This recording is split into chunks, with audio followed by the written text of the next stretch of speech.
आज इस संसार में जितने लोग सुखी हैं, इन्होंने जरूर अच्छे काम किए होंगे, पुण्य किया होगा, उसका फल आज इन्हें मिल रहा है। और जितने लोग आज इस संसार में दुखी हैं, जरूर आपको आपके ही किसी जन्म के कर्मों का दंड मिल रहा है।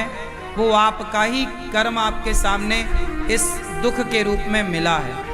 अच्छा, दुख कई प्रकार का होता है। शरीर का दुख होता है, पेट में दर्द है किसी के, लाख दवाई करा ली पर नहीं ठीक हो रहा है। कमर में दर्द है, सिर में दर्द है, आप तड़पते हैं, आप रोते हैं। ये सब आपके पापों का ही। अब डॉक्टर कर तो रहे इतनी सारी दवाई, कहाँ ठीक हो रहा है? मतलब ये कर्म दंड है, दुख है शरीर के दर्द के रूप में, ये तुम्हारा कर्म दंड है, भोगना ही पड़ेगा। अवश्यमेव भोक्तव्यम, भोगना पड़ेगा। कुछ कर्म पत्नी के रूप में मिल जाते हैं, पति के रूप में। तुम्हारी पत्नी रोज तुम्हें दो दो जमाती है, ताने मारती है, गालियां देती है। तुम्हारा पति तुम्हें प्रताड़ित करता है। कौन है ये पति? तुम्हारा पति यदि तुम्हें परेशान कर रहा है, सबके समझाने पर भी वह तुम्हें कष्ट दे रहा है, तो ये तुम्हारा पति नहीं है, तुम्हारा पिछला कर्म ही पति के रूप में तुम्हें मिला है। तुमने कभी किसी को सताया होगा तो आज वो तुम्हें सता रहा है। तुमने कभी किसी को सताया होगा तो तुम्हारी पत्नी तुम्हें सता रही है, तुम्हारा बेटा तुम्हें सता रहा है। तुम्हारे कर्मों का दंड चाहे शरीर के दुख के रूप में मिले या परिवार की पीड़ा के रूप में मिले, मिलना तो है, तय है। और यदि आज आप सुखी हैं, परिवार से भी शरीर से भी, मतलब तुम्हारे पुण्य है। कब किया? तब किया तो आज पाया, आज करोगे तो आगे पाओ। पूरा हिसाब कर्मों का है। मैं आपको एक थप्पड़ भी मारूंगा, वह भी ईश्वर की डायरी पे नोट होगा। और मैं आपको एक अन्न का दाना दूंगा, वह भी ईश्वर की डायरी पे नोट होगा। मैं झूठ बोलूंगा, वह भी ईश्वर की डायरी पे नोट होगा। मैं सच बोलूंगा, झूठ बोलूंगा, अच्छा करूंगा, बुरा करूंगा, आपको देखकर हंसूंगा, आपको देखकर रोऊंगा, आपके लिए अपशब्द बोलूंगा, आपके लिए भली भावना या बुरी भावना रखूंगा। सब कुछ ईश्वर की डायरी पे नोट होता है। उसी का फल आपको नेक्स्ट अगले बार में मिलेगा। को ना काहू को सुख दुख कर दाता, निज कृत कर्म भोग सब भ्राता। कोई किसी को सुख दुख नहीं देता। क्या दशरथ जी को दुख किसी और ने? क्या कैकई ने दशरथ जी को दुख दिया? ये तो बहाना है कैकई। दशरथ जी को दुख कैकई ने नहीं, वो तो ब्राह्मण का श्राप लगा था कि जैसे तुमने हमारे बेटे को मारा, हम तड़प रहे हैं, ऐसे तुम भी अपने पुत्र के वियोग में तड़पोगे। वो तो कैकई एक मोहरा बन गई, माध्यम बन गई, वरना दशरथ जी के अपने ही कर्मों का वो दंड था या नहीं? उत्तर दो। समाज को ये दिखता है कि कैकई ने बड़ा दुख दिया। कैकई तो मुखौटा है।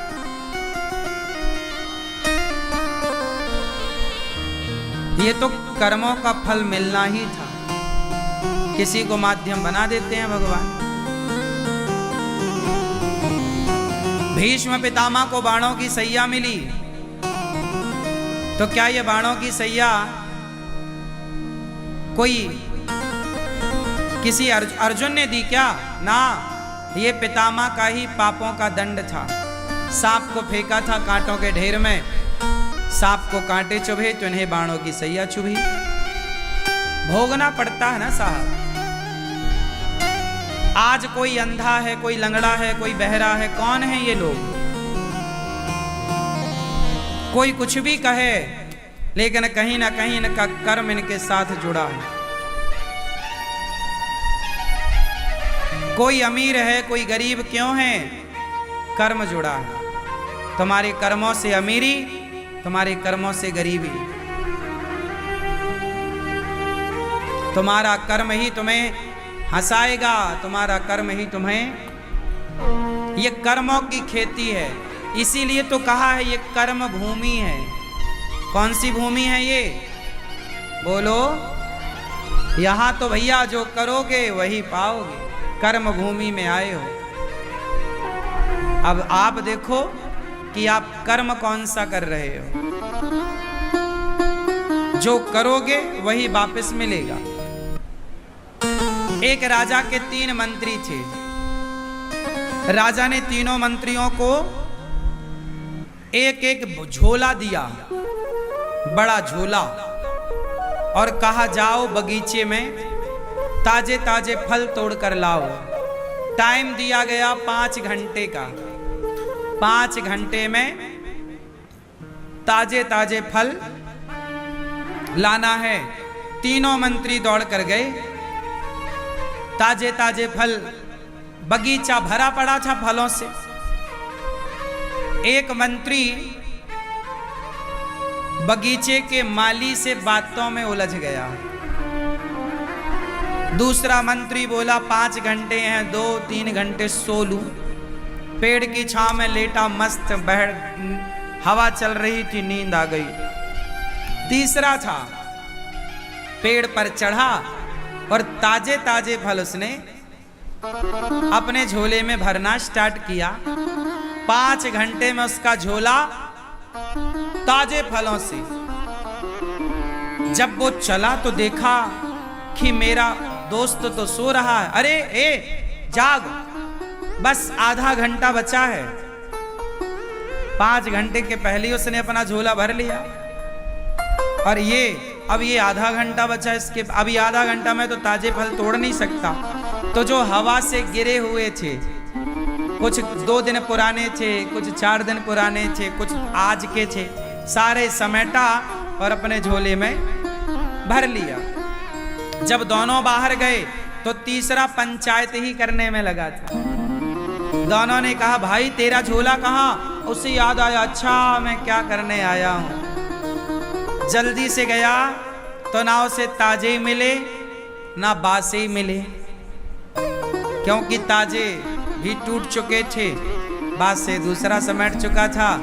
तो तीसरे ने क्या किया, नीचे माटी पत्थर भर लिया, ऊपर कुछ फल मिल गए तो ऊपर। तीनों का झोला तैयार है। तीनों मंत्री राजा के पास पहुंचे। राजा साहब ये झोले में फल तैयार है, आज्ञा। राजा ने आज्ञा दी चौथे मंत्री को, ए भाई इन तीनों मंत्रियों को जेल में डाल दो, अलग अलग जेल में, और खाने को वही देना जो इनके झोले में इन्होंने भरा है। जा। अब जिसने ताजे फल भरे थे उसे तो कोई फर्क नहीं पड़ा। 2 सवेरे खाए, 2 शाम को खाए, बिंदास पड़ा। दूसरा जो सो रहा था, फल समेट ही नहीं पाया। समेटा तो सड़े, बासे, और बासे तो फिर सड़ने की स्थिति पे। तो 1-2 दिन तो उसका गुजारा हुआ, पर अब सड़े खाने लग गया तो बीमार पड़ गया। खाए तो खाए क्या, कुछ तो खाए। अब फल बासे थे, सड़ने पे आए थे, वो बीमार पड़ने लग गया। और हालत तो तीसरे की खराब थी। तीसरा 1 दिन के लिए तो फल थे उसके पास, 1-2 दिन, फिर माटी पत्थर उसने भरा, तो माटी पत्थर खाएगा क्या?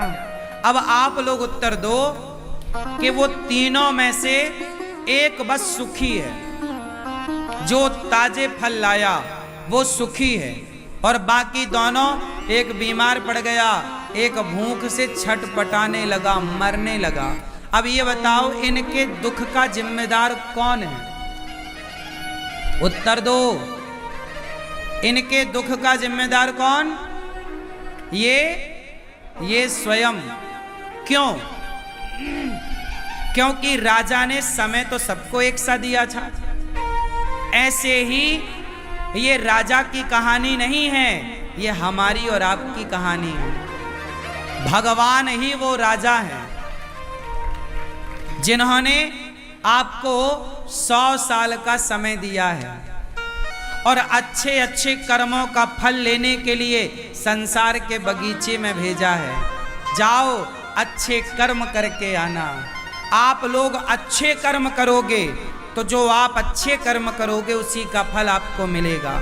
और यदि आपने बुरा कर्म किया, जैसे आप लोग अच्छे कर्म करने आए हो पर आप क्या करते हो, दूसरा मंत्री सो गया था, ऐसे आप लोग भी लड़कपन खेल में खोया, जवानी नींद भर सोया। आप लोग भी बहुत सोते हो। अच्छा कर्म करते रहो, कथा कीर्तन से जुड़े रहो, परोपकार से जुड़े रहो, यही अच्छा कर्म है, क्योंकि यही मिलेगा। और यदि सोकर के गवा रहे हो टाइम तो आप नुकसान कर रहे हो। और तीसरा, पंचायत में उलझा था। जैसे आप लोग पंचायत करते हो, 2-2 घंटे बतख्याव करते हो, 2-2 घंटे प्रपंच करते हो। हमारी माताएं तो दिन भर प्रपंच में लगी रहती हैं,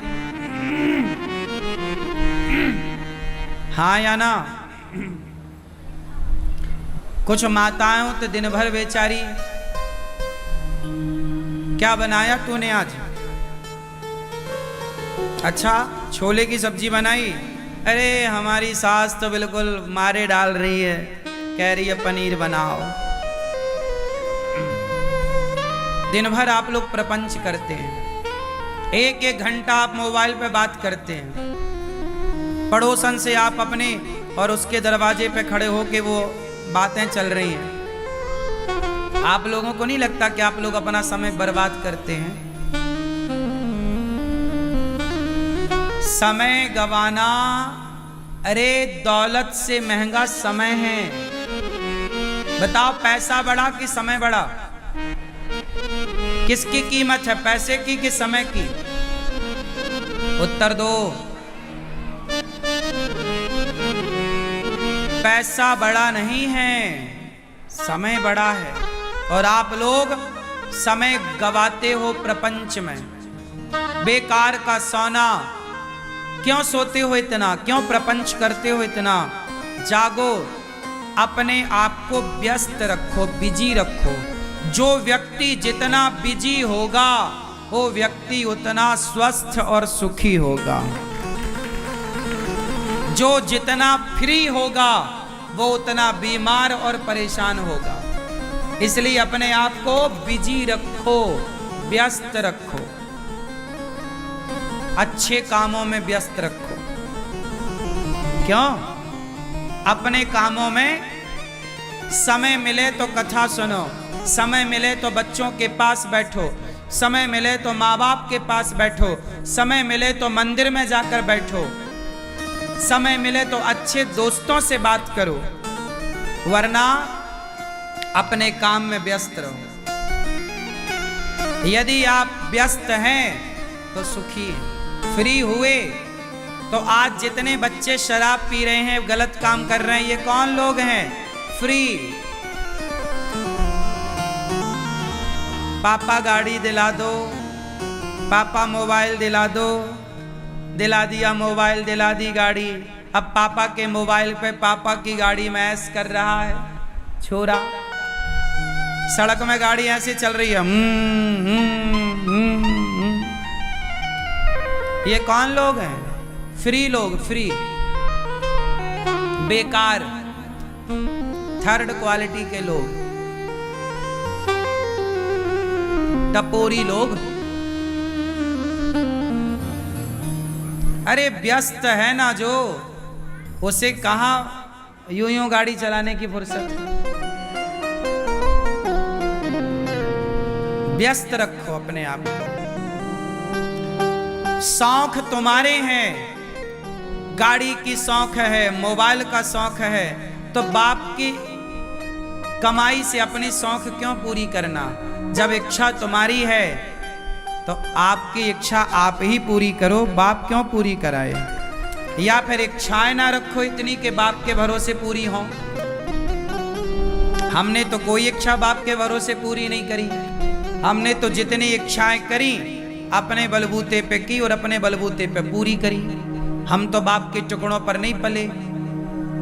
बाप माँ पाल पोस कर बड़ा कर दिया, अब तुम बड़े हो गए हो, कब तक टुकड़ों पर पलोगे? कब सेल्फ डिपेंड बनोगे, आत्मनिर्भर बनोगे? इसलिए बिजी व्यस्त रहो।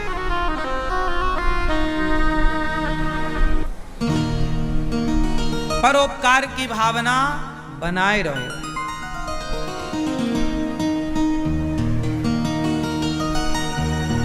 माता यशोदा ने सेवा की, जिससे कृष्ण जैसे पुत्र प्राप्त हुए। तो हम अच्छा करें तो वो 3 मंत्री राजा के यदि आज सुखी है 1 तो वो भी अपने कर्मों से, और दुखी है 2 वो भी अपने कर्मों से।